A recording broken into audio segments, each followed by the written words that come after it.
ونستعينه ونستغفره ونستهديه ونعوذ بالله من شرور أنفسنا ومن سيئات أعمالنا من يهده الله فلا مضل له ومن يضلل فلا هادي له أشهد أن لا إله إلا الله وحده لا شريك له وأشهد أن سيدنا محمدا عبده ورسوله اللهم صل على سيدنا وحبيبنا وشفينا وزخرنا وقوتنا ومولانا محمد صلى الله عليه وسلم ثم إلى أرواح أزواجه وأصحابه والتابعين وتابعين تابعين بإحسان إلى يوم الدين اللهم تعالى علينا حكمتك وانشر علينا من خزائن رحمتك يا أرحم الراحمين اللهم ارزقنا حكم النبيين وارزقنا إلهام الملائكة المكرمين والحمد لله رب العالمين ثم أما بعد Qala Nabi sallallahu alaihi wasallam daripada hadis kursi Allah Subhanahu wa taala menerangkan, menegaskan, menyatakan a'tu li ibadiyas salihin ma la 'ainun ra'at wa la uzunun sami'at wa la khatara 'ala qalbil bashar wa qara'u fil Qur'anil Karim فلا تعلم نفس ما أخفي لهم من قرة أعين جزاء بما كانوا يعملون. Hadis muttafaq alaih sebagai muqaddimah peringatan kepada diri saya dan sekalian. Allah Subhanahu wa taala menyediakan bagi hamba-Nya yang saleh. A'tu. Allah sebut, kemudian Nabi sebut namanya hadis kursi ya. Allah sebut, kemudian Nabi naqalkan, Nabi pindahkan kepada kita, maka dinamakan sebagai hadis kursi. A'tu, aku kira dan aku sediakan li ibadiyas salihin, bagi hamba-Ku yang saleh, yang baik-baik. Yang saleh ni yang baik-baik Harap-harap kita ni orang yang saleh, bukan orang yang taleh. Lawan bagi saleh ialah taleh, orang yang derhaka. Apa yang Allah sediakan bagi orang-orang yang saleh, orang yang baik-baik? Disediakan ma la 'ainun ra'at, satu kenikmatan yang tidak pernah dilihat oleh mata. Tuan-tuan tengok masa tuan-tuan hidup di atas dunia sekarang, apa nikmat mata yang tuan-tuan rasa paling sedap sekali tengok? Nikmat mata. Apa nikmat mata yang seronok sekali? Apa je? Nikmat mata. Kalau nikmat mulut, nasi kerabu, yajikan, nasi kambing, itu nikmat mulut. Nikmat mata, apa sedap sekali mata tengok?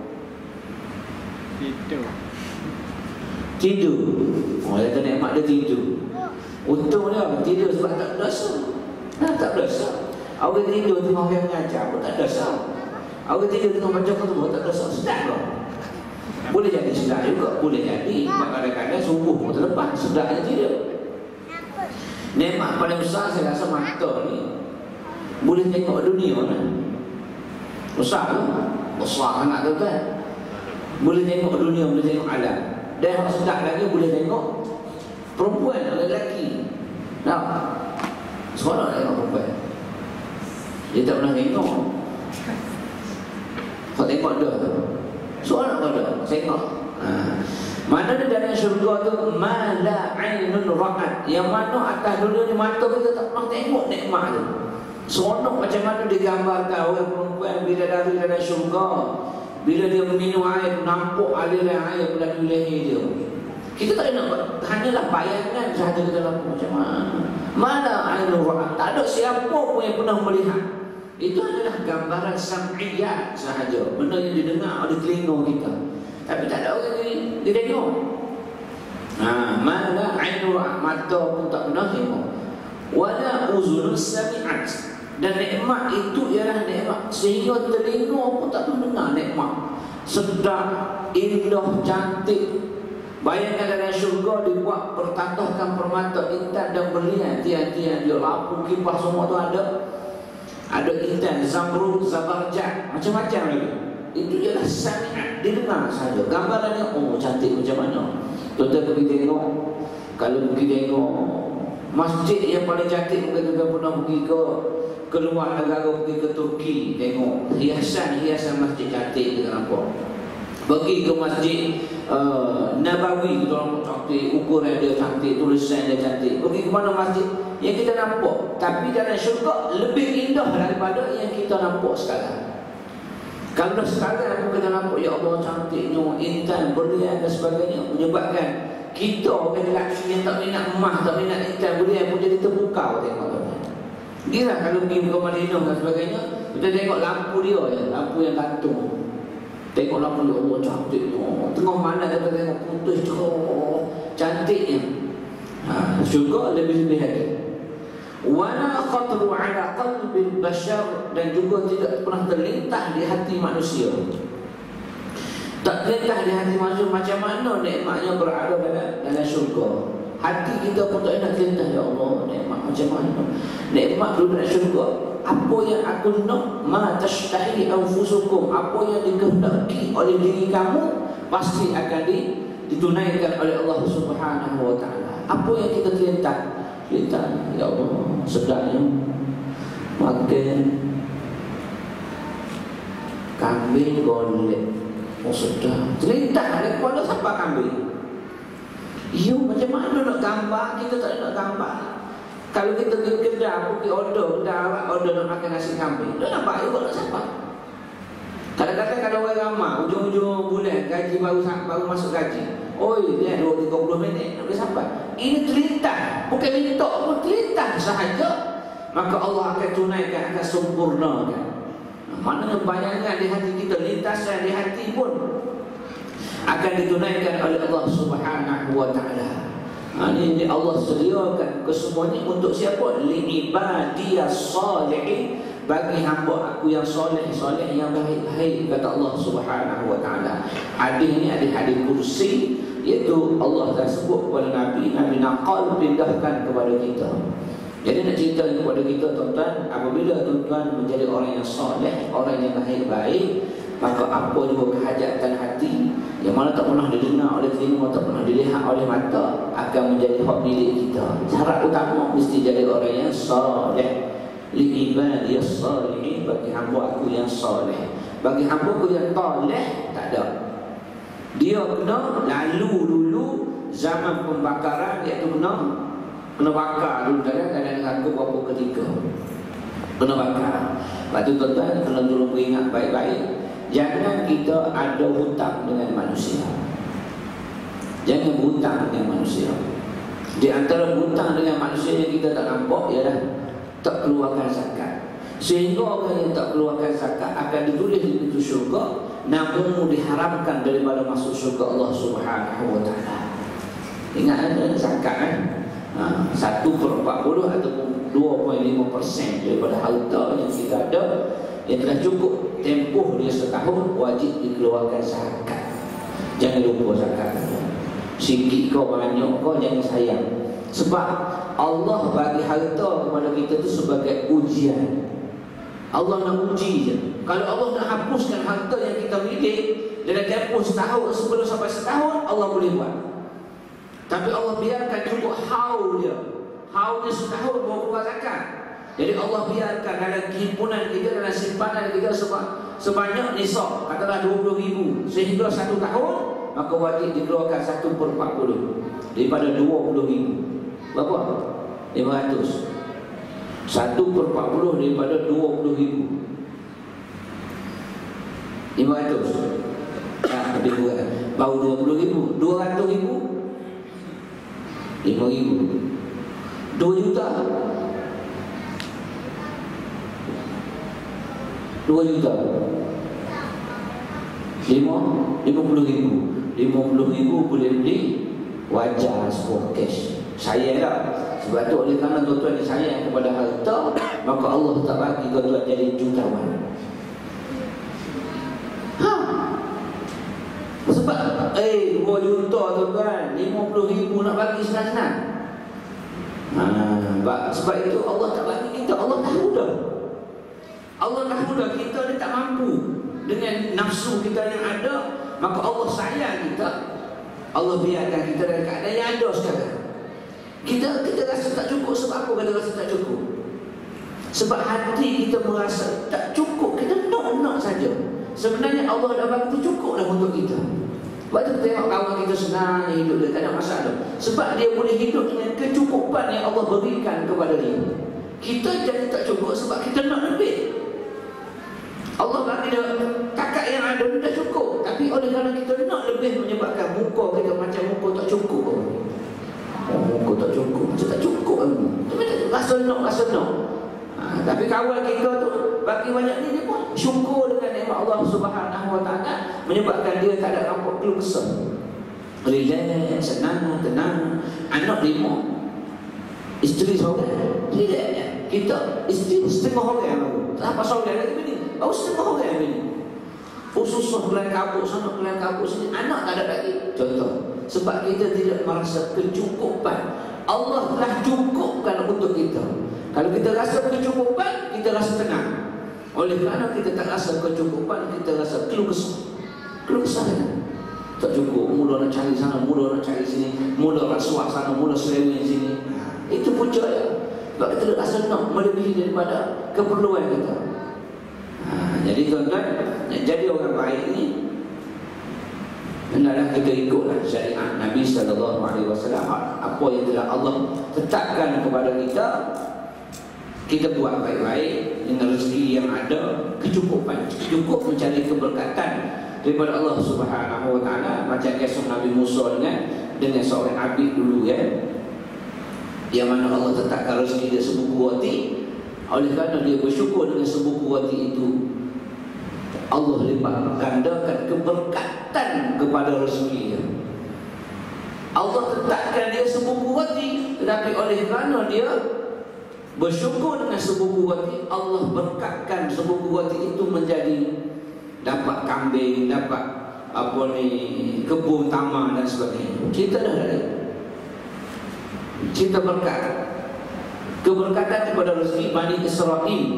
Orang Bani Israel yang hanya mendapat sebuku roti setiap hari. Tetapi oleh kerana dia minta dengan Nabi Musa, ya Nabi Allah Musa, tolong bertanya Allah Ta'ala, adakah rezeki aku sebuku roti? Sebuku je roti. Maka Nabi Musa pun, sebab Nabi Musa boleh bercakap dengan Allah Ta'ala, dia pun tanya, ya Allah, adakah simpulan ini hanya dapat sebuku roti setiap hari?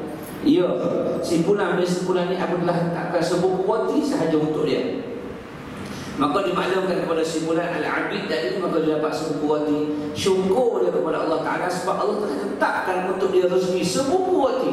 Dia rajin lagi beribadat, rajin lagi ibadat sehingga dia lupa untuk makan sebuku roti. Dia hanya makan separuh roti sahaja. Yang separuh lagi disimpan di belakang rumah, menjadikan roti yang kering, tak makan dah. Sebab dia puasa siang hari malam yang ibadat dan sebagainya. Sehinggalah suatu ketika beberapa bulan lamanya datang pengembala kambing yang mencari rumput untuk binatang ternakan. Tak ada rumput musim kemarau. Singgah di rumah Abid, dari Abid, dia bertanya Abid, ada tak makanan-makanan yang lebihan untuk diberikan kepada kambingnya? Dia kata ada roti-roti kering yang lama ada di belakang rumah. Kau pergilah tengok kalau boleh dimakan oleh kambing. Maka diambil kambing pun dia boleh makan roti itu sehingga segera buka kambingnya dan dihadiahkan kepada si Abid dari seekor kambing bunting yang mana melahirkan anak membiak menjadi banyaklah anak-anak kambingnya sehingga menjadi ladang kambing dan juga ladang kurma.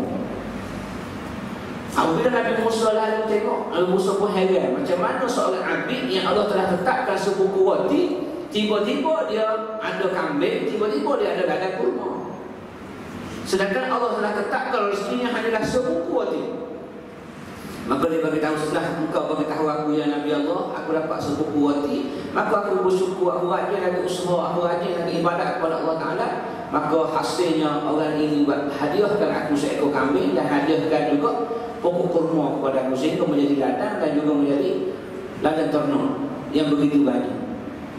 Asalnya hanyalah sebuku roti, hasil keberkatan kambing yang dia dapat itu bukan Allah tetapkan, itulah keberkatan. Ceritanya berkat. Keberkatan yang dia ada kerana syukur terhadap nikmat Allah Ta'ala, maka Allah lebihkan kepada dia sehingga dia dapat kambing beranak pinak, dapat kebun kurma dan sebagainya. Itu sebab dia bersyukur kepada Allah Subhanahu Wa Ta'ala. Gitulah tuan-tuan, kalau kita bersyukur dengan nikmat Allah Subhanahu Wa Ta'ala, pasti Allah akan tambah. La in syakartum la azidannakum wa la in kafartum inna azabi lasyadid. Kalau kamu syukur di atas nikmat aku tambah lagi sebab aku tahu. Tapi kalau kau kufur dengan nikmat aku, inna azabi lasyadid, azab aku amat pedih. Kamu tak syukur dengan apa yang aku berikan, tunggulah. Tak syukur dengan apa yang Allah berikan kepada kita. Walladzina kafaruna yatamatta'un wa ya'kulun kama ta'kulul an'am. Sesungguhnya orang yang kufur akan nikmat Allah Ta'ala itu yatamatta'un, hidupnya berseronok-seronok sahaja. Wa ya'kulun, mereka makan. Kama ta'kulul an'am, seolah-olah seperti binatang ternakan yang makan. Apa maksudnya? Orang yang kufur nikmat Allah Ta'ala, dia kerja, siang keluar kerja tapi tak semayang, siang keluar kerja tapi tak tutup aurat, maka dia seolah-olah seperti binatang ternakan. Bahkan mereka itu maswal lahum, mereka kata bal maswal lahum, fannaru maswal lahum, dan neraka itulah tempat selayaknya bagi mereka, bagi orang yang kufur dengan nikmat Allah Subhanahu wa Ta'ala. Allah ibaratkan orang yang kufur dengan nikmat Allah, keluar berseronok-seronok dengan rezeki yang Allah berikan, wa yakulun, dia mau dimakan juga, maka mereka ni seperti binatang, seperti natang kasar binatang, like animal, lembut sikit, serupa je lah. Natang dengan animal tu, natang ular lah tu, sama je lah, cuma kasar punya bahasa. Jadi Allah ibaratkan kal an'am, seperti binatang ternakan. An'am, binatang ternakan kaki 4 tu, yang boleh dijadikan korban. Allah ibaratkan seperti binatang ternakan. Maknanya binatang ternakan yang boleh dijadikan korban, yang berkaki 4, dia ni suci, dia suci binatang ni, boleh dijadikan korban. Maka orang yang kufur dengan nikmat Allah ni, dia orang, dia ada akal dan sebagainya, tetapi tidak menggunakan akal. Dia hanya yatamatta'un, reti berseronok sahaja dengan nikmat Allah, tapi tak reti nak syukur. Ya'kulun wa yatamatta'un, makan dan juga berseronok, maka mereka tak ubah seperti binatang. Kita pun sama, pergi kerja pukul 8 balik pukul 5, waktu yang sama tengah-tengah tu tak semayang, tak tutup aurat dan sebagainya, maka kita tak ubah seperti binatang. Tak beza. Jadi kita tengok balik kita, sebab tu kalau boleh semayang awal waktu, kalau tak boleh buat tengah waktu, kalau tak terlepas juga akhir waktu, jangan masuk waktu yang kedua. Kalau terlepas juga kalangan macam natang muda, gitu. Macam natang dia tak reti nak sujud kepada Allah Ta'ala. Allah Ta'ala bagi rezeki kepada kamu, kamu cari rezeki, tapi kamu jangan lupa untuk bersujud terima kasih kepada Allah Subhanahu wa Ta'ala. Kita menjadi tetamu orang besar, menteri panggil kita pergi makan kenduri rumah dia. Tuan-tuan pergi awal, pergi akhir, pergi tengah, tuan-tuan tak pergi. Kalau orang besar panggil, jemput jamuan hari raya pukul 11 pagi sehingga 11.30, setengah jam lagi, setengah jam yang buka. Tuan-tuan pergi pukul 9 kemudian daripada rumah, sebab jemputan orang besar, jemputan orang kaya, jemputan orang hebat menteri, tuan-tuan akan pergi awal. Sebab kelebihan dia pergi awal, sampai dengan tuan rumah pun Allah berbangga dengan kita. Orang biasa boleh pergi rumah orang besar awal. Tuan-tuan pergi tengok, orang dah sibuk tengok-tengok, tu yang sibuk dengan orang yang aman, tak ada nak layan dengan kita. Kalau pergi akhir-akhir tu, kami tak ada nak layan, catering pun nak balik dah.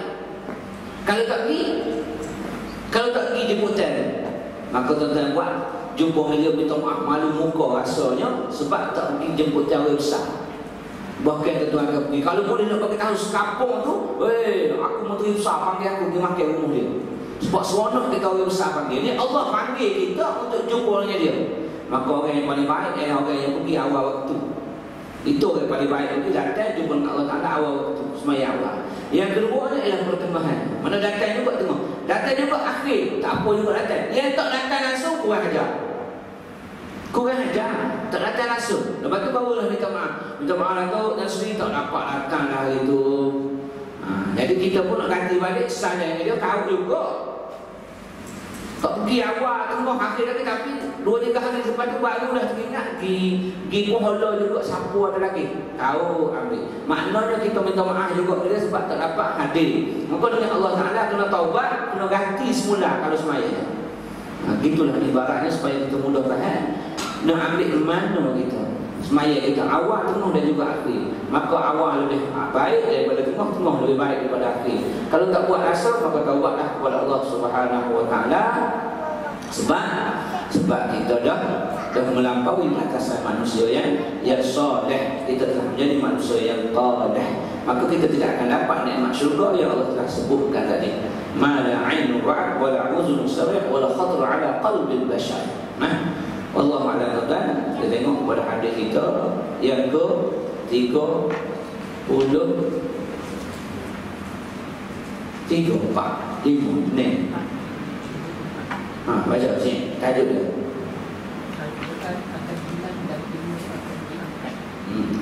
Huzaifah. Baca separuh lah.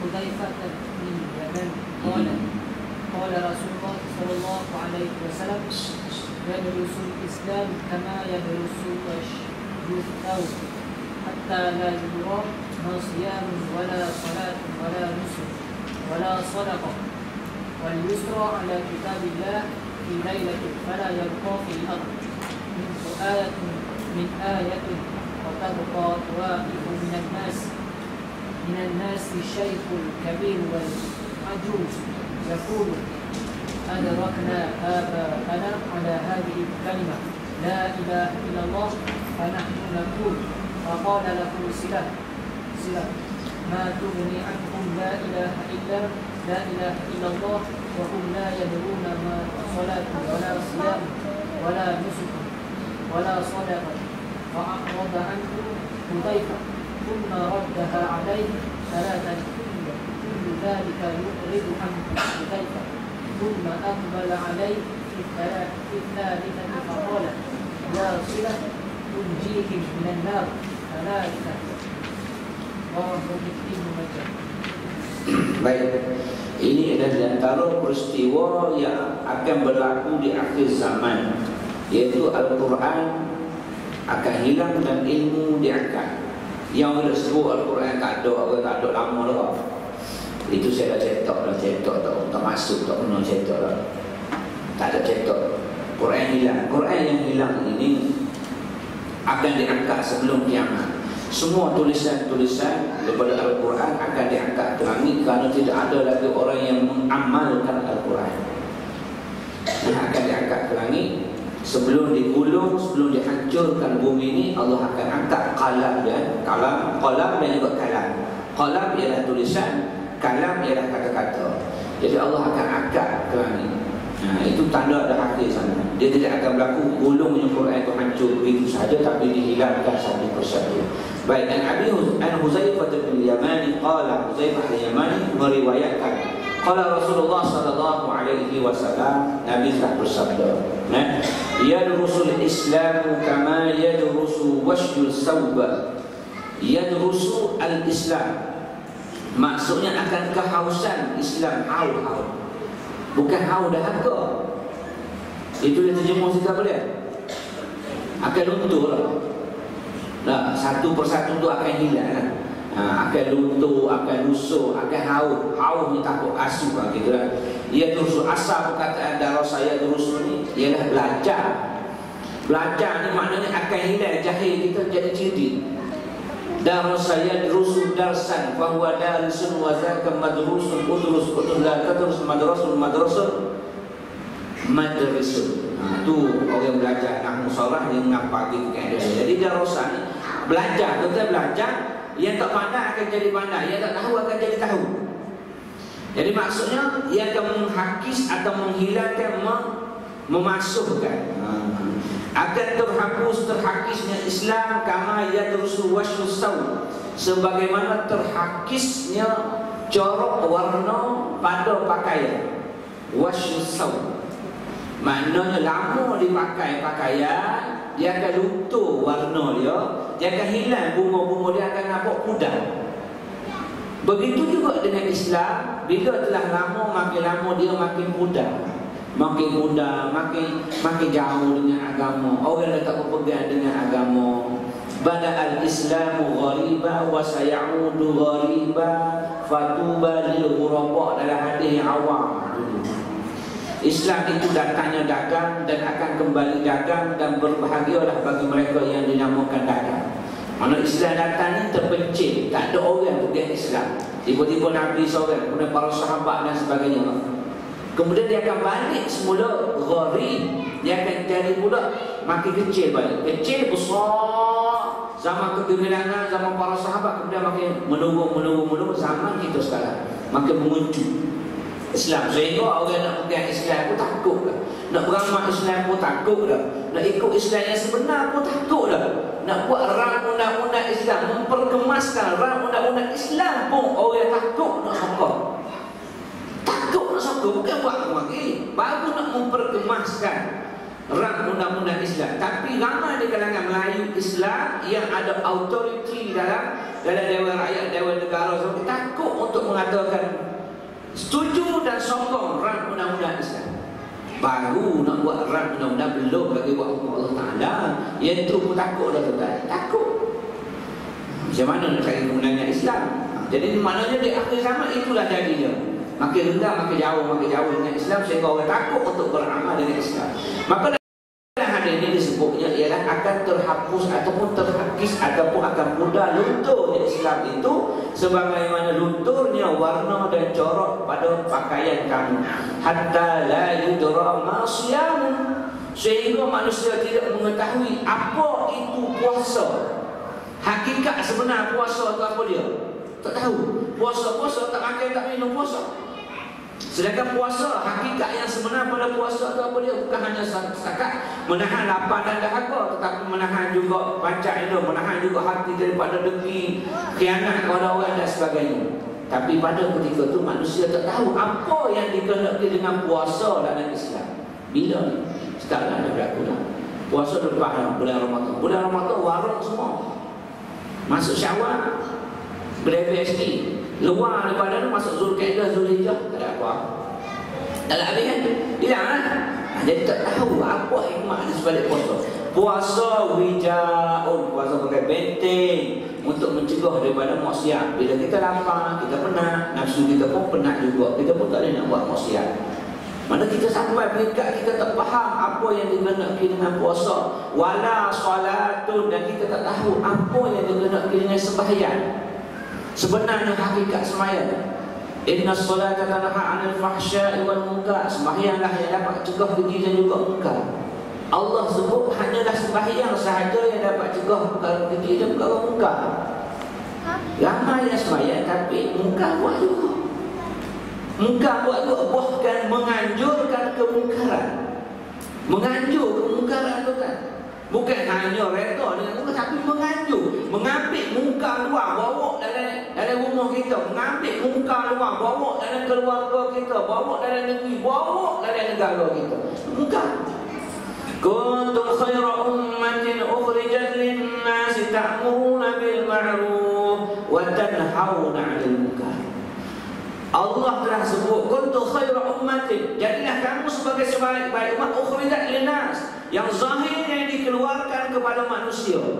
Kita manusia ta'muruna bil ma'ruf wa tanhauna 'anil munkar. Kerja kamu suruh orang buat baik, cegah orang buat munkar. Itu kerja kita. Kerja sebagai umat Muhammad sallallahu alaihi wasallam yang kita namakan Islam. Itu kerja kita. Tapi hak berlaku kan gitu kan. Ta'muruna bil munkar wa tanhauna 'anil bir. Cegah munkar kerja kita. Tapi yang berlaku sekarang ialah suruh buat jahat, cegah orang buat baik. Hak berlaku secara tidak langsungnya. Kita panggil luar, mari penyanyi luar, penjoget luar, perempuan ikutlah apa penyanyi kau, joget kau, menari ke apa, panggil import daripada luar, bayar, dibayar. Seorang penyanyi dibayar berapa ribu untuk sekali nyanyian dia, jogetan dia, golekkan dia. Golek gelek kau gelek. Gelek orang Arab dah. Tuik. Gelek. Panggil maksiat tu mari untuk pakat tengok maksiat. Padahal dalam rumah kita, dalam handphone pun ada tu. Panggil lagi, mari tak puas hati dalam handphone. Mufti pun kata, tak boleh. Walaupun kata, nanti pokok. Pokok tu Pokemon tu. Pokemon Go. Pokemon. Hei, mufti kata kita dia jawab pula. Apa? Allah. Mu pandai pada mufti pula dah. Dia bila manusia suka pada maksiat dekat, bila ada orang cakap kebenaran, orang tu pula jadi salah. Salah tak tu. Mu pula itu jadi agama. Kalau mu tidak bahagia agama, mu tak ada lawan orang agama kata. Sebab orang agama tak pernah kata mu repair jam tu salah. Walaupun mu pandai repair jam, kita tak pernah kata dia tak pandai. Pasal mu memang spesifik bagi repair jam, repair kereta, repair motor. Kita tak kacau pun. Silakan. Mu pun tak ada atas, enjin bawah ikut mu. Tak ada enjin di bawah body dah. Kereta apa enjin di bawah body? Masuk air sikit, apa ke? Kereta apa? Tuan tak tahu. Sebab tuan bukan ahli dia. Kereta rusak. Rusak tak boleh masuk air rasa tu. Sebab dia bawah tu. Ini dia pergi lupa dia banyak bawah. Rusak. Kenapa rusak? Tak ada dalam dia mana keluar ada rusak. Masuk air sikit dia kan bopong orang macam betul apa ke? Sebab bawah tu. Dia patutnya enjin kat kepala. Tuan masuk air enjin duduk lagi. Jadi fake bagi motor buk. Betul. Kita tak pernah. Ulama mufti tak pernah bertikar tu. Tiba-tiba dalam bidang agama dia bagi tahu sekian. Karena mendatangkan mudarat yang lebih besar daripada manfaat. Maka dia kata haram dan sebagainya. Maka pula hujah gini kata tak haram dan sebagainya. Mu tanya orang hukum orang bagi hukum kata tak betul pula mu hak tu. Tengok. Tuan-tuan kan? Wala solat tu di akhir apa tak tahu ni musmayyan ke apa benda, apa tujuan musmayyan dan sebagainya. Wala nusukun, dan kamu tak tahu juga pada tu apa itu ibadat yang sebenar kamu buat. Nusuk diterjemahkan ibadat ataupun haji dan sebagainya. Nusuk ni haji boleh, umrah boleh, ibadat pun boleh. Tak tahu apa fungsi dia, apa sebab kita kena sembahyang, apa sebab kita kena puasa, apa sebab kita kena zakat, apa sebab kena tutup aurat, apa sebab kena hubungan saudara, semua sekali. Wala nusukun, wala sadaqatun, tak tahu sebab apa sedekah, untuk apa sedekah, kenapa sedekah ni digalakkan. Tak tahu semua sekali. Bila ni? Apabila lama dah kita pegang dengan agama. Kita dah, jadi makin lama makin mudah, tak makin lama makin kuat. Sebab tu bila ditanya Nabi, ayu amal afdal, manakah amal yang paling afdal? Nabi kata senang. Apa ni? Istaqim wa iqal, beristiqamahlah kamu walaupun sikit. Itu afdal saja. Sikit tapi istiqamah. Sebab takut jadi macam ni. Dah lah sikit, tak istiqamah pula. 2 rakaat je Tuhan. Tapi boleh puasa ni yang buat. Masuk Zulkaidah, Zulhijjah, slow lah. Slow, kadang buat, kadang duduk, kadang mati, tak istiqamah. Lepas tu Nabi kata bila tanya ayu amal afdal, dia kata istaqim wa iqal. Sebab Nabi ni dia tengok orang kan. Dia tengok orang ni, dia jawab ni, dia tengok orang ni, dia jawab ni, tak sama. Ayu amal afdal, jihad fi sabilillah. Ayu amal afdal, sedekah fi sabilillah. Ayu amal afdal, istaqim wa iqal. Nabi tengok orang, dia pun jawab jawapan. Takkan sama jawapan dia di antara seorang yang bertanya dengan orang lain. Sebab apa? Sebab Nabi tahu potensi si A, si B, si D ni tak sama. Orang ni datang tubuh sadu, tak tubuh dia, tapi dia tak ada duit. Maka Nabi kata jihad fi sabilillah. Amal yang paling afdal untuk kamu ialah berjihad di jalan Allah. Tubuh dia. Sadu ke sadu? Sadu. Tubuh sadu, rumah semua sekali. Tapi dia miskin, sedekah tak boleh. Maka fisabilillah. Datang pula orang tua pula ayo amal afdal ya Rasulullah. Amal apa yang afdal ya Rasulullah? Rasulullah tengok dia ni Allah tua tak gamuk. So pergi berai pun tak ada. Lalu mata pedang musuh pun jatuh tu. Ini biasa. Sebab kuruh, haluh dan sebagainya. Maka dia kata sedekah. Sebab dia tahu orang ni kaya. Sedekah. Mari pula orang lain pula.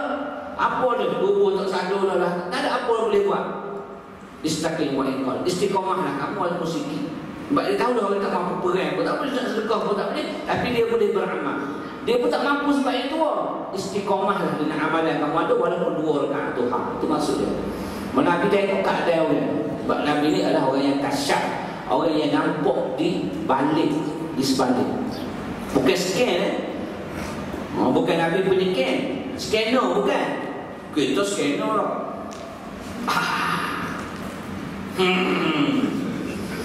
Ada.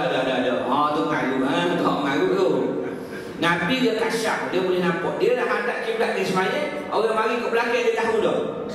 Dia tahu kat belakang di semaya macam mana. Lepas tu dia akan tanya, "Hei, siapa pemuda tadi semaya bla bla bla bla." Dia nampak Allah buka hijab. Allah buka hijab tutupan itu untuk nampak. Bukan untuk cari keaiban orang, tak. Untuk membetulkan orang. Itu Nabi. Jadi kita tak payah carilah ilmu kasyaf, tak payah. Sebab ilmu kasyaf ni bukan ilmu yang dicari. Allah beri kasyaf itu kepada orang yang dia nak. Boleh jadi dengan tuan-tuan beramal elok, tuan-tuan boleh bermimpi dengan mimpi yang betul, yang sebenar. Kemudian tuan boleh nampak di sebalik kabel. Itu Allah berikan kepada orang kelebihan. Maka kita tak payah cari, tak payah tuan-tuan nak belajar ilmu, nak berjalan atas air, ilmu nak terbang atas angin, ilmu tak payah belajar. Kita beramal amalan biasa, tapi apabila Allah kehendaki, dia akan berlaku dengan kehendak Allah Subhanahu Wa Taala. Tak payahlah bismillah gini. Aku nak jalan atas air 1000 kali, 100 kali. Tiba-tiba tak berjalan, tak dapat berjalan atas air. Pergi-pergi, jejak air tergelam. Maka tuan-tuan akan sumpah tu guru tuan-tuan. Nah, saya musuh aku habis 1000 dah. Tiap kali pergi nasi arak kambing, tiap kali pergi nasi arak kambing. Jumpa tu guru ni. Dia suruh amas tutup bilik bismillah. Amas tutup tak boleh cukup. Sebab kita nak duniawi. Tok guru tu tak pernah berjalan atas air. Dia nak sedar kat rumah dia. Tiap-tiap orang mari nasi kambing. Dia jadi kambing lah tok guru. Kita panggil dia tok guru, dia bukan tok guru, tok guri. Bukan guru. Kita dah rasa hebat ni, jalan yang boleh jalan. Dia cerita hebat, jalan kat udara boleh masukkan air dan sebagainya. Jangan cari kelebihan mukjizat, kelebihan karamah, itu kelebihan yang Allah berikan. Mukjizat daripada Nabi-Nabi dan Rasul, karamah diberikan kepada wali-wali, istidraj diberikan kepada kafir-kafir yang mana musyrik yang derhaka kepada Allah Ta'ala. Makmunah diberikan kepada orang mukmin. Boleh jadi Allah berikan makmunah kepada kita tanpa kita sedari. Makmunah, bantuan yang diberikan kepada kekasih Allah, bukan karamah. Jadi pada mukmin yang biasa macam kita, tiba-tiba kereta mati tengah-tengah hutan, tak ada orang dulu, tiba-tiba datang orang kampung ke mana, itu boleh jadi makmunah. Ataupun tiba-tiba kereta yang mati, kita mesti tak hidup balik, boleh jadi makmunah. Bantuan daripada Allah Subhanahu Wa Taala yang kita tak tahu. Itu makmunah. Tuan-tuan pergi kedai kopi, tiba-tiba nak pergi bayar, boleh bayar. Itu mungkin makmunah. Itu man yattaqillah yaj'al lahu makhraja. Makmunah itu bantuan yang mana kita tak tahu, tak sangka-sangka bantuan itu datang. Boleh jadi makmunah. Kereta pemandangan hancur, kereta orang segar, hidup elok dan tak ada apa-apa, mungkin makmunah. Bantuan daripada Allah Subhanahu Wa Taala lantaran kita tak lalai kepada dia. Itu maksudnya tak payah cari tuan-tuan. Tuan-tuan cari masuk dalam air, boleh jalan atas air, boleh berlayar, boleh terbang atas angin. Takik tu tak luka, tak payah tuan-tuan. Nak takik tak luka, Nabi pun tak belajar. Para sahabat Nabi pun luka pergi-pergi, para sahabat mati kena panah, kena busuk panah, kena pedang dan sebagainya. Kalau dah benda tu boleh, Nabi dah hajar para sahabat. Membaca ayat ni menjadi kebal. Lawan dengan kapal musyrik, kapal semua mati.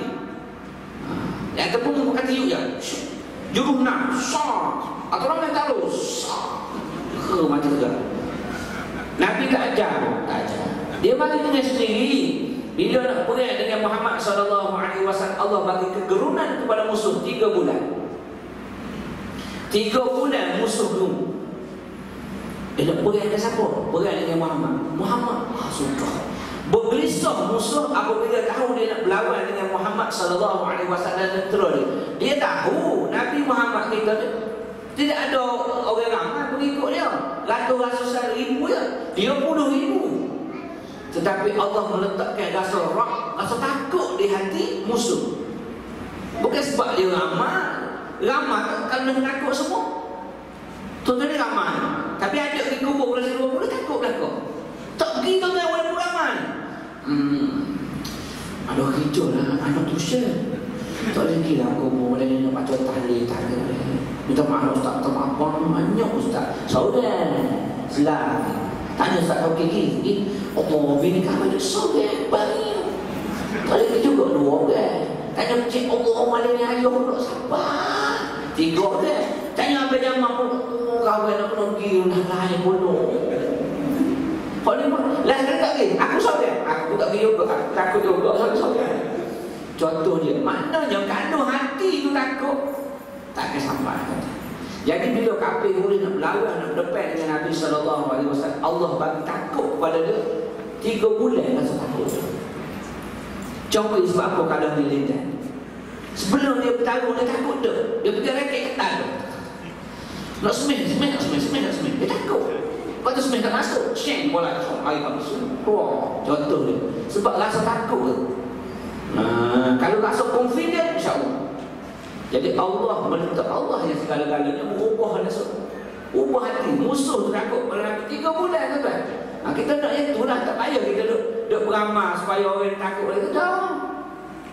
Allah Maha tahu. Dia tahu kita beramalkan Allah Taala. Wala yusra ala kitabillah fi lailatin fala yabqa fil ardi minhu ayatun, dan akan diperjalankan yusra, akan dihilangkan, akan dicabut ala kitabillah, ke atas kitab Allah yakni Al-Quran fi lailatin, dalam satu malam. Allah akan ambil Quran, akan cabut tulisan-tulisan dia fi lailatin, pada satu malam, fala yabqa fil ardi minhu ayat, maka tidak kekal di atas bumi ini walaupun satu ayat. Satu pahaman mengatakan hilangnya Quran itu daripada mushaf, hilang semua sekali tak ada. Dan satu lagi penafsiran mengatakan hilangnya alim ulama yang menghafal Al-Quran sehingga tak ada. Nak cari, nak tanya pun dah tak ada. Sehingga Al-Quran itu macamnya tak ada. Tulisan dia tak ada dan orang hafal Al-Quran pun tak ada. Al-Quran dia tidak akan berlaku pengubah suaya. Sebab Allah dah sebut inna nahnu nazzalna zikra wa inna lahu lahafizun. Sesungguhnya kami yang menurunkan Al-Quran dan kami akan jaga Al-Quran. Sebab itu bila ada orang yang nak ubah Al-Quran, cepat-cepat ada orang yang hafal Al-Quran akan betulkan Al-Quran. Itu salah tu. Akan jumpa sahaja kesilapan. Itu salah tu. Tu cetakkan sekian-sekian, ada kesilapan sekian-sekian depan. Allah segera ada pembetulan. Tak boleh orang ubah Al-Quran. Tapi bila di akhir nanti dekat-dekat nak kiamat, Allah akan cabut ataupun hilangkan Quran daripada mushaf, tulisan akan dihilangkan, ataupun Allah matikan orang yang menghafal Al-Quran. Daripada 23 juta Islam berapa di Malaysia? Berapa juta? 23,000, 25 juta penduduk. Berapa Islam? Separuh 12 juta. Berapa orang hafal Quran? Berapa orang hafal Quran? Cukup dah. Walaupun ada kesedaran yang ada anak yang hafal-hafal Quran, kata berapa ramai nisbah kepada keseluruhan. Nisbah. Gitu. Maksudnya hilang. Dan guru-guru orang yang alim tentang Al-Quran, yang alim tentang agama akan dimatikan satu persatu, dan tidak ada ganti yang sebanding dengan guru yang telah dimatikan oleh Allah Subhanahu wa taala.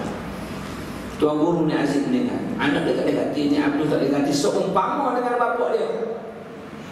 Tuan guru apa ni, Haji Abdul Rahman Sunnah Dia Wal Quran macam Sunnah Dia, Dr. Abdul Basri tak boleh ganti seumpama dengan ayah dia. Tak boleh ganti. Maknanya makin hilang ilmu itu yang berkaitan dengan Al-Quran, makin lama makin hilang satu persatu Mana sehingga tidak ada lagi ayat itu walaupun satu ayat. Wa taqqa tawaifun minan nahi syaikhul kabir wal ajuz, dan akan ada pada zaman itu kumpulan, tawaif ialah kumpulan minan nas daripada manusia, syekh. Syekh maksudnya orang yang tua, al-kabir lagi nyanyung. Sebab tu tuan-tuan jangan rasa bangga panggil syekh kat kita. Mana tu syekh? Kita hebat kau panggil syekh. Syekh tu orang tua tau. Apa rasa syekh ni? Assalamualaikum syekh. Salam. Aduh. Maksud dia tua tau. Syekh tu maksudnya tua. Sebab tu kita pakai gerak syekh, kita tengok. Sebab dia kata dia tua. Kita terasa juga kalau kata kita tua lah. Oh tua ni apa ni. Kita rasa tak kata orang tua, dia tua pada aku. Dalam hati. Walaupun kita tak jawab, ada beza. Begitu juga kita panggil syekh. Jadi syekhun maksudnya ialah orang tua. Kabir, tua, lanjut usia. Wal ajuz, lemah. Lemah ingatan dia. Yaqulun, mereka ni semua berkata, orang tua tadi, orang yang anyuk dah ni, kata apa? Adrakna aba'ana ala hazihil kalimah. Kami masih ada. Adrakna, kami masih dapat dengar aba'ana, nenek moyang. Aba' ni bapak-bapak, mana nenek moyang kami kata kepada kami ala hazihil kalimah la ilaha illallah. Quran tak ada dah. Semua dah tak ada dah. Yang kami dengar daripada nenek moyang kami hanyalah kalimah la ilaha illallah. Itu yang ada. Quran dah tak ada dah. Hukum hakam semua dah kita ikut dah. Tapi masih lagi ada yang sebut la ilaha illallah. Masih ada. Maksudnya di akhir zaman orang makin jauh daripada agama walaupun dia Islam. Namanya Islam. Dalam hadis sebelum kan, namanya Islam wala yabqa minal Islam illa ismu. Tidak kekal daripada Islam melainkan namanya. Wala yabqa minal Quran illa rasmu. Masajidun 'amiratun wa hiya kharabun minal huda, hadis yang sebelum. Namanya Islam, nama Muhammad, Ismail, Mustafa dan sebagainya, tapi perangai dia mengalahkan orang kafir dan sebagainya. Jadi di akhir ni, di akhir zaman ada orang tua yang nyanyuk dah, kata kami dapat dengar daripada bapak-bapak kami, nenek moyang kami kalimah la ilaha illallah. Masih lagi. Fa nahnu naqul, maka kami juga kata sebagaimana dikatakan oleh ibu bapa kami. Faqala lahu sillah ma tughni anhum la ilaha illallah. Maka dikatakan baginya silah. Silah nama orang Maka dikatakan baginya silah-silah ini ialah yang mengambil riwayat daripada Huzaifah. Ma tughni anhum la ilaha illallah. Tidak ada makna apa-apa pun bagi mereka la ilaha illallah. Mengucap saja macam itu sekarang kata. Kalaulah kita mengucap la ilaha illallah dengan sepenuh hati, tak payah dah lain kata. Sebenarnya bila kita menafikan dan mengisbatkan la ilaha illallah, kita nafi dan juga isbat. Maksudnya menafikan yang lain daripada Allah Ta'ala itu bukan Allah, bukan Allah Ta'ala, bukan kita isbat, menetapkan hanyalah Allah sahaja yang layak kita abdikan diri. Itu maksudnya. Nafi menolak. Tiada, kita kata tiada yang layak disembah melainkan Allah. Maka tiada agama, tiada. Kemudian kita kata yang ada, yang tetap, yang sebenarnya ialah Allah Ta'ala. Maka aku bersaksi tiada Tuhan yang layak disembah. Aku bersaksi tiada agama yang paling mulia selain pada agama Islam. Tiada. Kita menolak semua yang lain. Kemudian kita meletakkan Islam, Allah itu sebagai pegangan kita. Mana Allah itu ialah segala hukum hakam yang berada di bawah kehendak Allah Ta'ala, dengan syariatnya, dengan hukum hakamnya, hududnya, takzirnya dan segala hukum itu ialah tertaluk kepada kehendak Allah Subhanahu wa Ta'ala. Gitu. Jadi di akhir tu kata perawi ni, tidak ada arti bagi mereka la ilaha illallah wa hum la yadruna ma salatun wala siyamun wala nusukun wala sadaqatun. Mereka ni mengucap tetapi tak tahu makna, macam kata tadi lah, apa makna sembahyang, apa makna puasa, apa makna ibadah, apa makna sedekah. Ya sekarang kita mengucap kan, mengucap la ilaha illallah, tiada Tuhan, tiada agama, tiada hukum hakam, tiada syariat yang lebih baik daripada syariat Allah dan sebagainya. Itu sepatutnya kita faham daripada la ilaha illallah. Kita tolak semua lain, tolak selain daripada Allah Ta'ala, kita buat semua sekali. Sepatutnya begitu. Itu maknanya menafikan. Mengisbatkan ialah menetapkan yang Allah itu sahaja diterima. Gitu. فَأَعْرَضَ عَنْهُ حُذَيْفَةُ ثُمَّ رَدَّهَا عَلَيْهِ ثَلَاثًا كُلُّ ذَلِكَ يُعْرَضُ عَنْهُ حُذَيْفَةُ ثُمَّ أَقْبَلَ عَلَيْهِ فِي الثَّالِثَةِ فَقَالَ يَا صِلَةُ تُنْجِيهِمْ مِنَ النَّارِ ثَلَاثًا. Hadis rawahu Ibnu Majah. Maka dalam riwayat yang ujung tu Huzaifah pula menyatakan katanya Huzaifah, ya, apa yang dapat dibuat oleh la ilaha illallah terhadap orang-orang ini, apa yang dapat mereka faham daripada la ilaha illallah, sedangkan mereka tidak memahami apa-apa lagi. La ilaha illallah kita sebut tiada Tuhan melainkan Allah, Muhammad itu pesuruh Allah, tapi kita tak faham apa yang dikenali dengan la ilaha illallah. Jadi apa yang kamu dapat, kata Huzaifah. Ditanya balik, apa yang mereka dapat? Sedangkan mereka tak faham apa itu sembahyang, apa itu puasa, apa itu nusuk, ibadat dan sedekah. Maka Huzaifah memalingkan mukanya pada setiap kali pertanyaan Silah tadi. Silah itu ialah ia meriwayatkan hadis daripada Huzaifah. Kemudian Silah bertanya lagi sehingga akhirnya Huzaifah menjawab, kalimah itu dapat menyelamatkan mereka daripada api neraka. Huzaifah berkata sebanyak 3 kali salasan.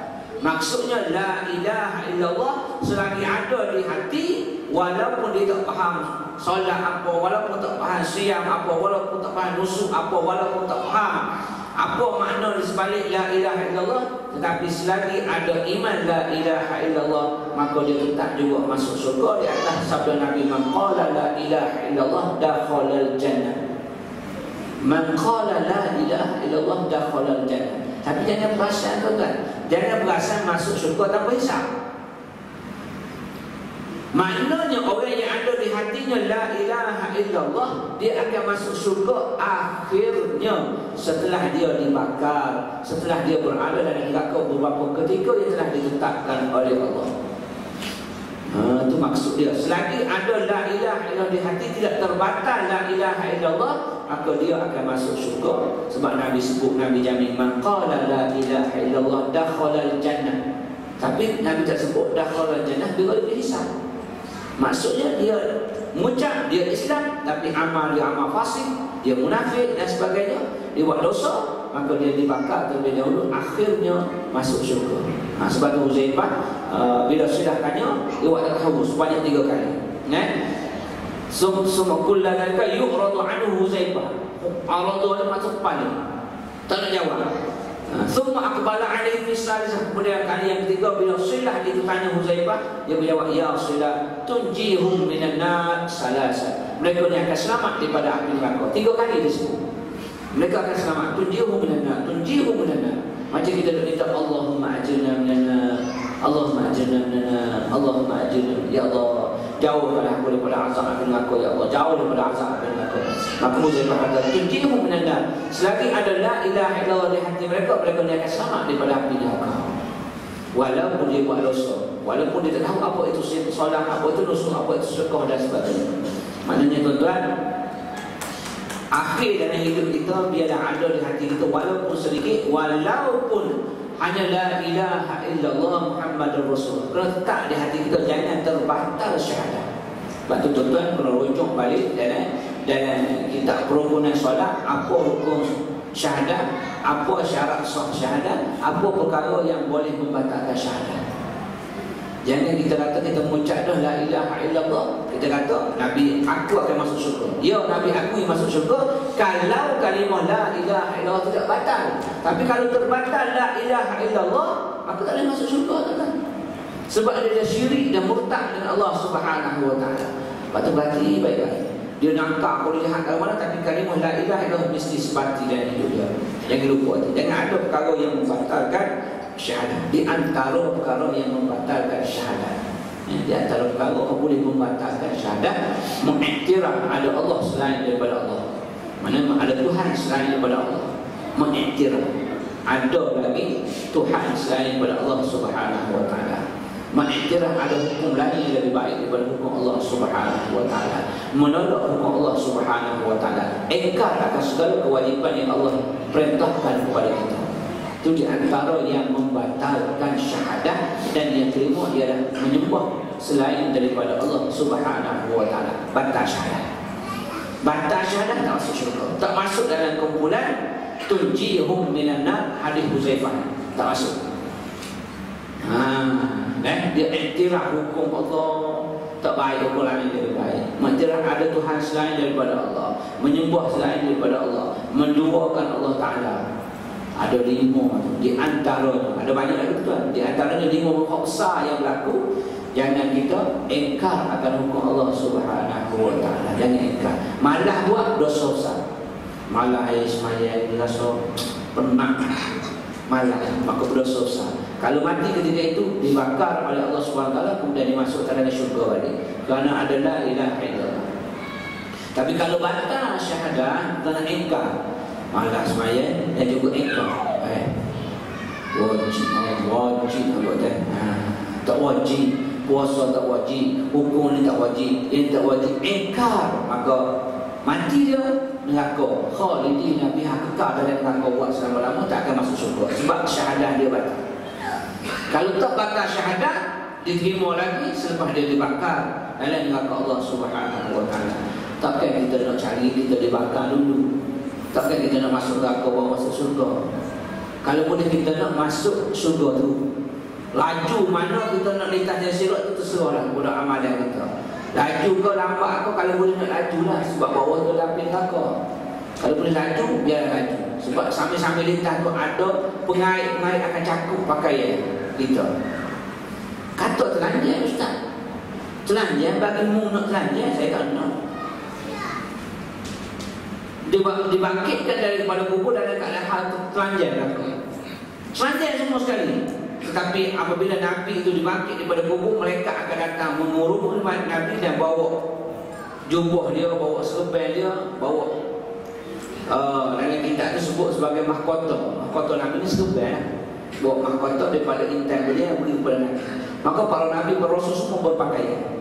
Dan dia ada dan mereka yang dikehendaki oleh Allah Subhanahu wa taala pakaian. Maknanya bangkit daripada kubur telanjang mereka, tapi ada golongan yang Allah beri pakaian kepada mereka. Nabi dan Rasul sudah pasti dia tidak akan ada dalam keadaan telanjang. Dan siapa yang Allah kehendaki pakai pakaian kepada dia, maka mereka akan pakaikan pakaian kepada kita.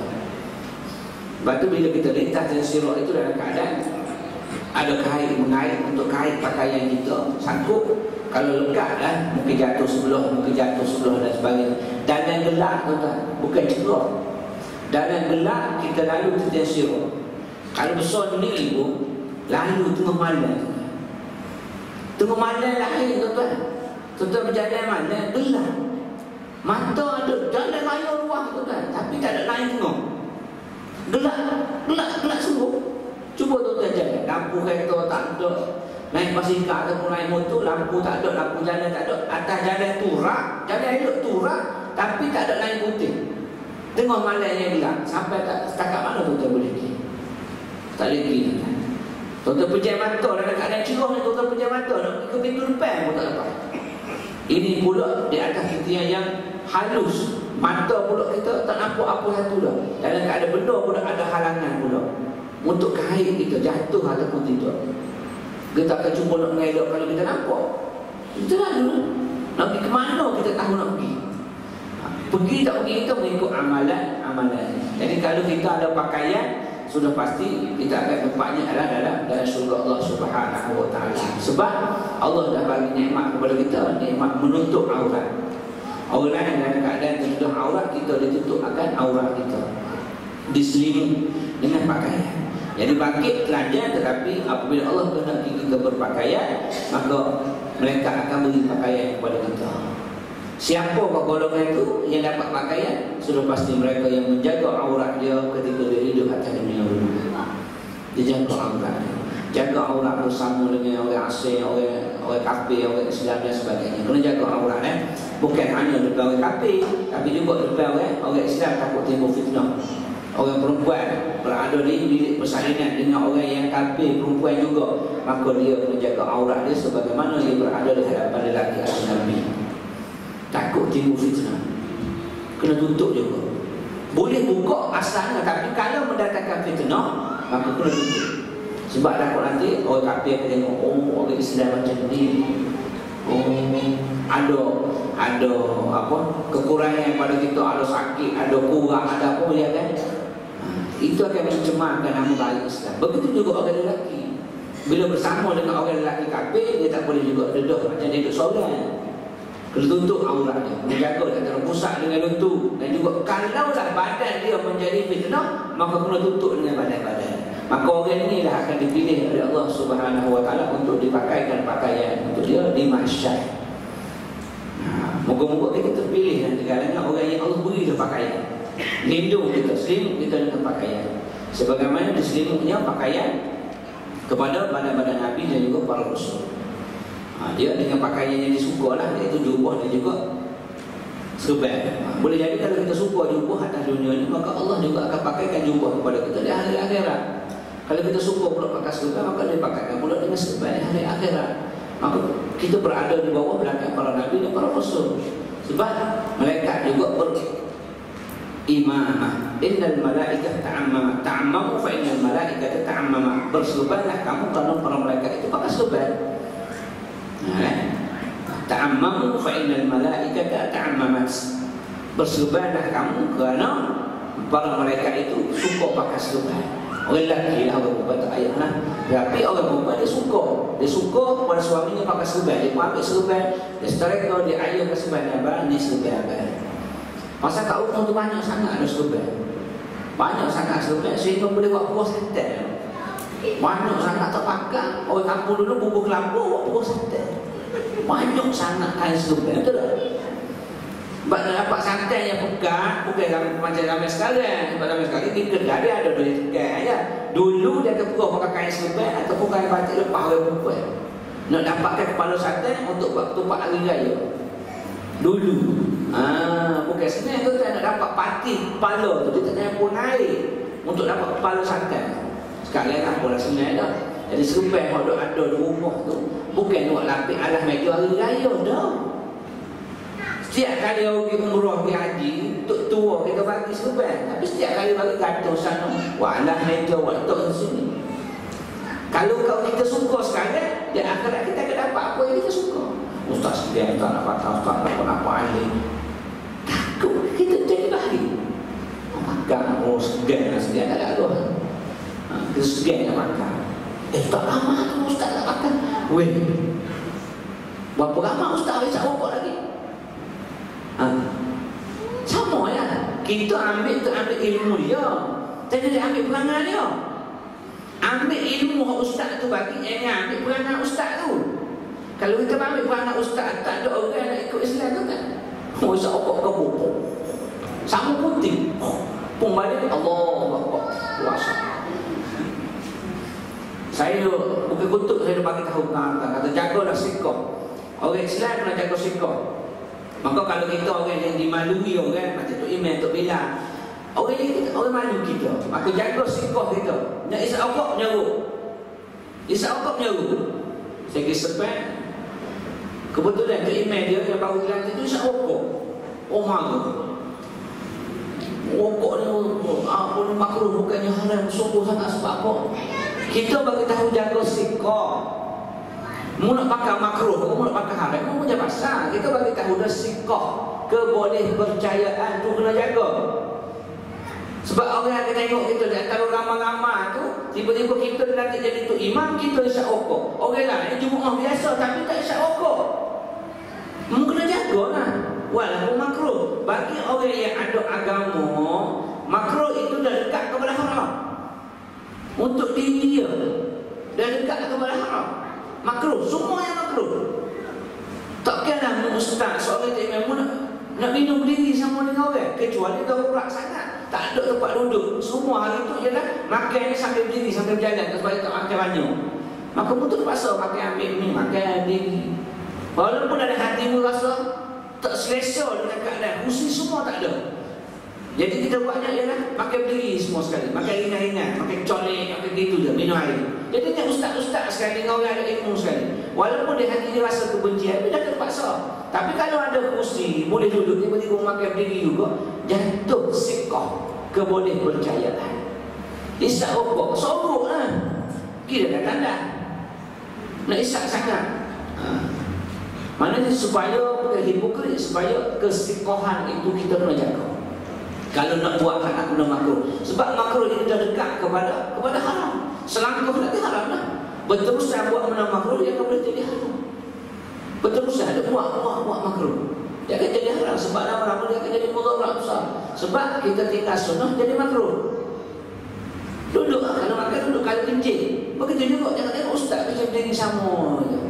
Tak ada apa-apa, makruh je. Hukum nampak makruh. Tapi anggapan orang tengok.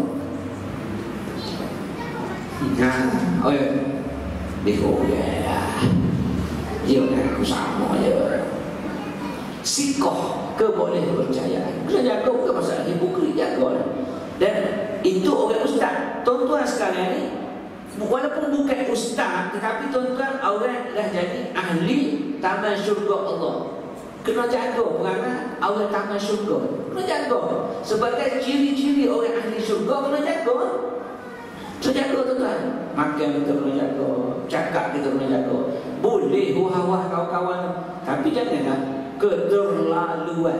Kalau nak cakap carut pun cakap sorang jangan. Gue aku nak kata tu. Aku tak masuk dalam jamban. Pun merunduh dalam jamban tu. Supaya orang boleh sikoh lagi. Jaga. Kita tengok orang dulu. Tok guru kita dulu dia punya jaga tuan-tuan. Jaga dulu dia. Orang tua kita tak payah tok guru orang tua kita. Dia tak pernah sumpah kepada kita. Nakal mana pun kita. Balik dia budak baik, budak juruh ni dia. Padahal dalam hati dia, nak aku kata balik pukul 5, balik pukul 5, pukul 7 juga balik. Nak boleh nak ni dalam hati dia. Tapi alah awal baru balik, budak ni budak baik ni. Padahal lopak sana terjun pada dulu masuk lokai keluar balik. Lebih pada apa anak dia macam Musa buluk dah. Tapi tetap juga budak juruh dia kata, budak baik.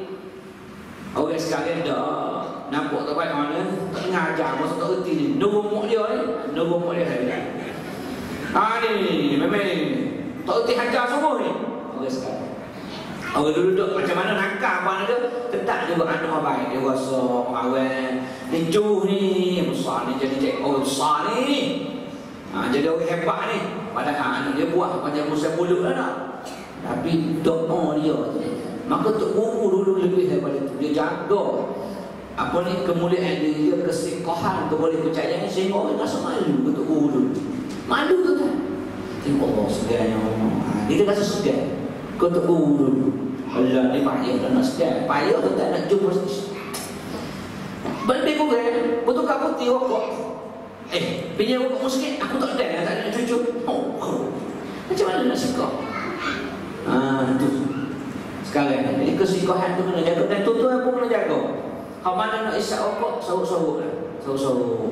Saya tak mahu sangat orang nak isap rokok ni sebab dah nak isap Begitu juga orang lain makruh ni pakat-pakat jaga. Kalau semua pakat jaga, selamat tuan-tuan. Macam salam ni, hari raya ni dekat raya je. Salam hari raya.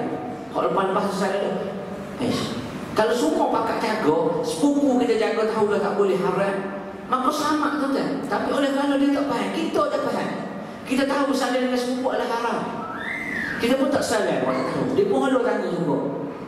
Kita tak ambil kan, depan orang rasa malu, kita pun ambil juga, salam juga dia. Dosa kita tak ada masa-masa. Sebab dia tak faham.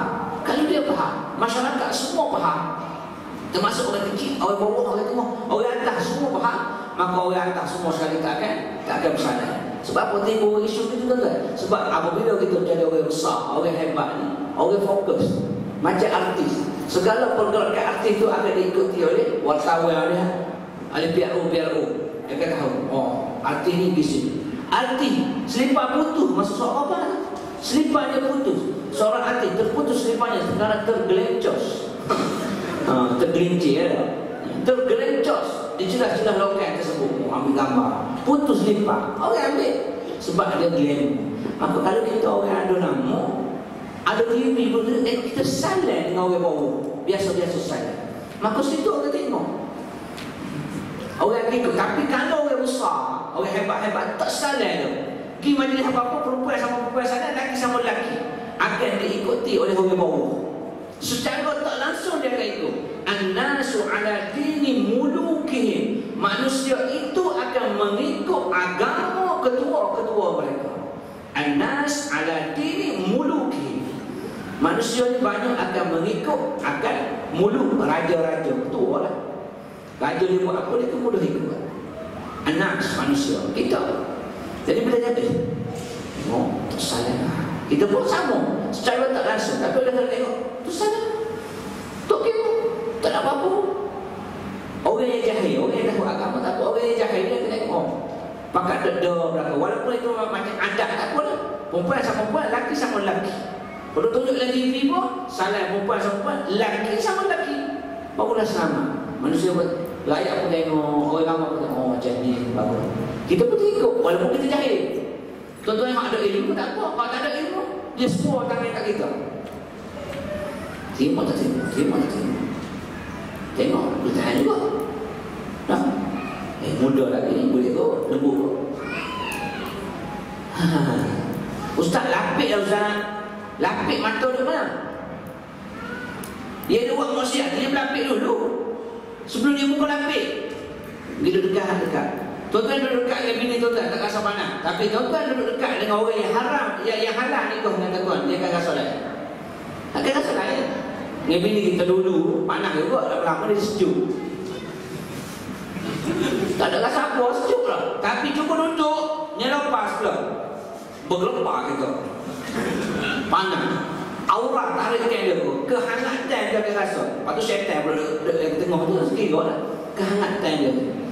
Jadi kalau salah lapik pun, dia akan rasa tarik dia. Mata pun tengok. Sihat. Dari hati. Comel juga, Pak Rupa kecuma pula. Tu tengok syaitan. Sebab tu tak boleh. Tak boleh, tu sebab dia. Dia kata, anak tua dah. Walaupun ada seorang tu kata orang tua tak apa boleh bersalah dengan perempuan yang tua. Boleh dia kata salah orang tua sebab dia tak ada nafsu. Mu tahu pun dia tak ada nafsu. Tua yang dikatakan boleh, cakap mana tua dia. Jangan kira umur tu kan. Kita salah dia, kita muda dia tua. Apalah, dia tak ada nafsu dah. Mana mu tahu? Kalau kita muda dia tua, kita kata kita mungkin tak ada nafsu kot dia, sebab dia tua sangat. Mana tahu nak rasa eksotik. Bagi tua umur 80 tak nak siapa. Kata tak nak siapa, aku belum tentu.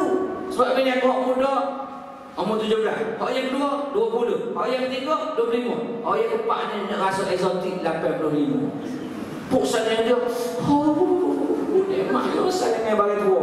Sebab dia eksotik punya makan. Kalau tidak labiu tak makan, kalau tidak eksotik tak kan.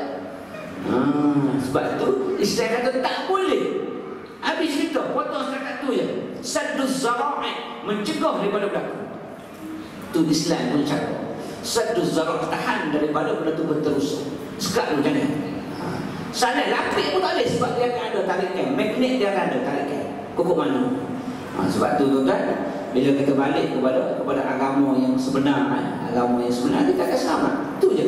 Bila kita tidak balik kepada agama, buahlah apa benda sekalipun, tak akan selesai masalah. Percayalah. Tak akan selesai masalah sampai bila-bila sehingga kiamat. Tak akan selesai masalah manusia selagi kita tidak kembali kepada pencipta, kepada manusia. Tak akan selesai.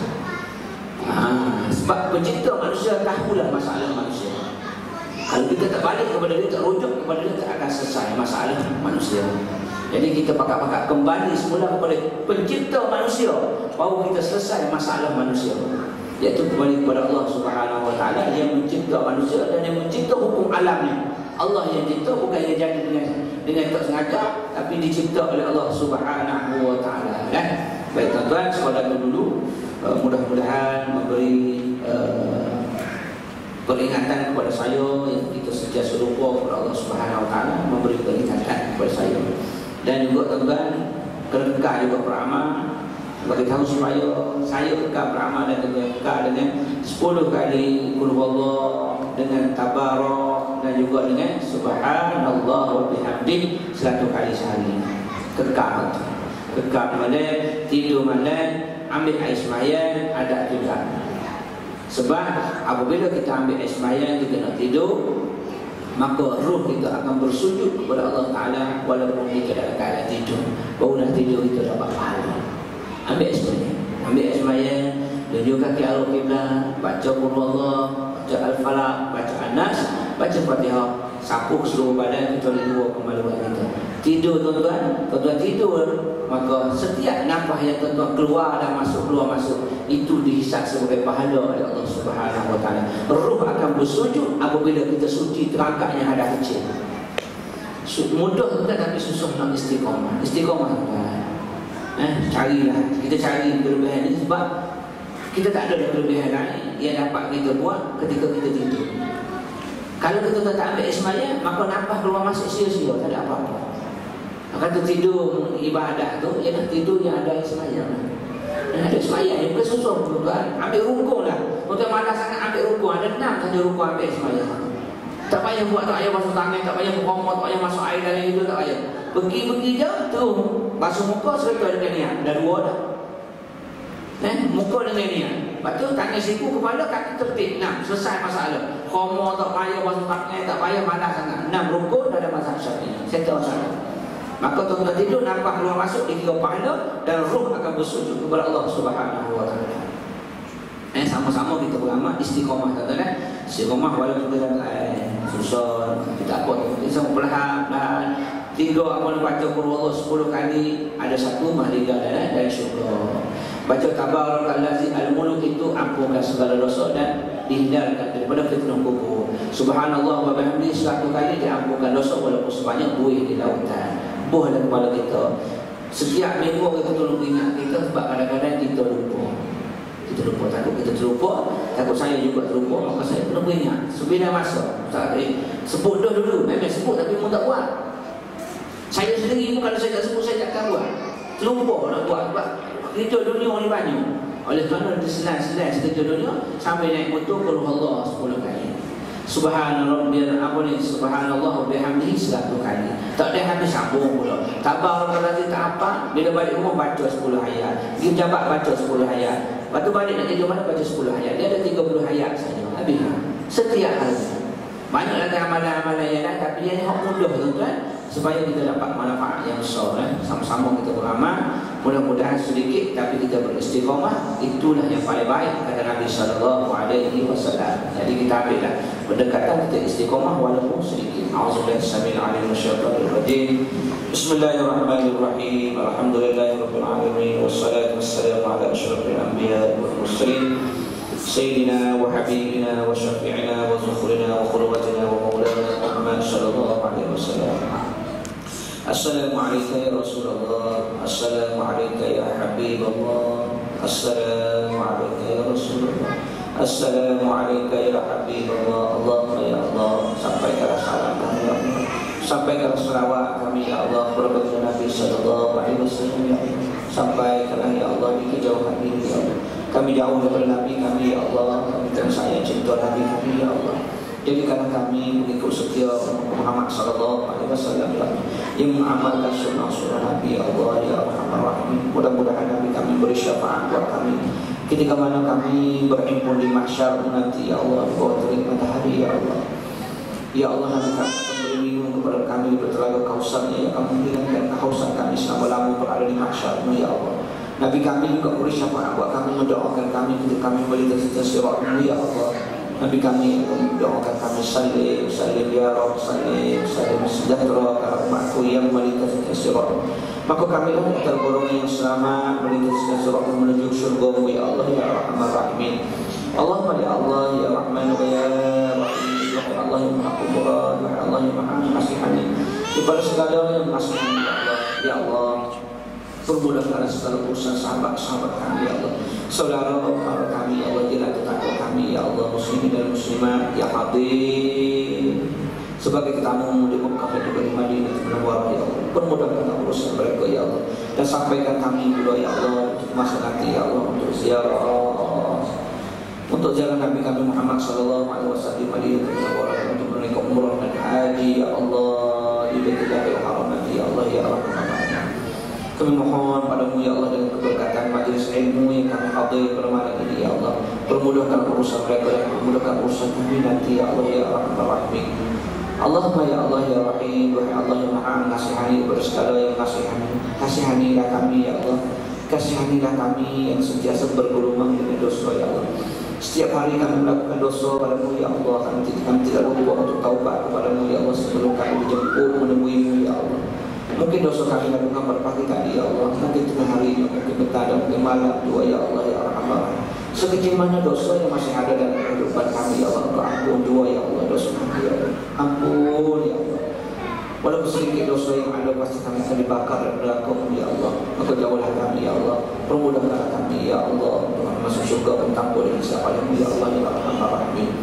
Kasihanilah kami semua yang berdosa ini ya Allah. Tangan kami melakukan dosa, mata, telinga kaki kami ya Allah. Ampunkanlah kami ya Allah ya Rahman. Kasihanilah kami ya Allah. Pandanglah kami dengan rahmat kasih-Mu yang akan membawa kami ke syurga-Mu ya Allah. Ya Allah, jangan Kau pandang kami dengan benci walaupun kami ada dosa ya Allah. Jangan pandang dengan benci kepada kami ya Allah. Jangan benci kami ya Allah. Ya Allah ya Rahman Rahim, Engkau Maha Penyayang ya Allah. Sayangilah kami ya Allah. Jangan Kau benci kami ya Allah dengan angkara yang kami lakukan ya Allah, dengan dosa yang kami lakukan ya Allah. Jangan benci kami ya Allah, karena kebencian membawa kami ke neraka-Mu ya Allah ya Rahman Rahim. Begitu juga ya Allah, kasihanilah dan sayangilah kedua bapa kami ya Allah. Sayangilah mereka ya Allah ya Rahman Rahim, sama ada yang masih hidup lebih-lebih lagi telah berada di alam barzakh sana ya Allah ya Rahman Rahim. Sayangilah mereka ya Allah, rahmatilah mereka ya Allah ya Rahman Rahim. Kami anak-anak yang saleh dan salihah berdoa padamu ya Allah, mohon kehadiran-Mu ya Allah. Ampuni dosa-dosa mereka ya Allah, sayangilah mereka ya Allah. Permudahkanlah urusan mereka berada di alam sana ya Allah. Ya Allah, makanya mereka berada di kegelapan, mencerahkan, terangilah kuburan mereka dengan ayat-ayat Quran yang mereka baca dan kami hadirkan kepada mereka ya Allah ya Rahman. Ya Allah, kubur itu sempit ya Allah, tulang rusuk bersisih antara satu sama dan himpit oleh bumi ya Allah. Moga perluaskanlah ya Allah kuburan mereka itu dengan pahala puasa yang mereka lakukan ya Allah ya Rahman. Allahumma ya Allah ampunkan muslimin dan muslimat ya Allah, mukminin dan mukminat ya Allah ya Rahman Rahim. Allahumma ya hadi ya Allah, petunjuk dan ihsan, tunjuk kami jalan yang benar ya Allah, jalan yang Kau redai dalam menuju syurga-Mu ya Allah. Tunjuk juga ya Allah pemimpin-pemimpin negeri dan negara kami ya Allah, jalan yang benar ya Allah, jalan yang Kau redai ya Allah, jalan yang menuju syurga-Mu ya Allah. Maka jauhkanlah kami daripada pemimpin-pemimpin yang zalim ya Allah. Jauhkanlah kami ya Allah daripada pemimpin-pemimpin yang zalim ya Allah, karena mereka tidak membawa kami ke syurga-Mu ya Allah, mereka hanya bawa kami ke dunia sahaja ya Allah ya Rahman Rahim. Pandulah kami ya Allah dengan panduan Al-Quran-Mu ya Allah. Bimbinglah kami dengan bimbing Al-Quran-Mu ya Allah ya Rahman Rahim. Rabbana 'alaika tawakkalna wa ilaika anabna wa ilaikal masir. Ya Allah, Kau jadikanlah pertemuan kami ini adalah pertemuan Kau rahmati, Kau redai ya Allah, dan jumpakanlah kami dengan saudara-saudara kami ini di syurga-Mu nanti ya Allah ya Rahman Rahim. Ya Allah ya Rahman Rahim, mohon ya Allah. Rabbana atina fid dunya hasanah wa fil akhirati hasanah wa qina azabannar. وقنا عذابنا وصلى الله على سيدنا محمد وعلى آله وصحبه وسلم. أقول قولي هذا واستغفر الله العظيم لي ولكم. والسلام عليكم ورحمة الله.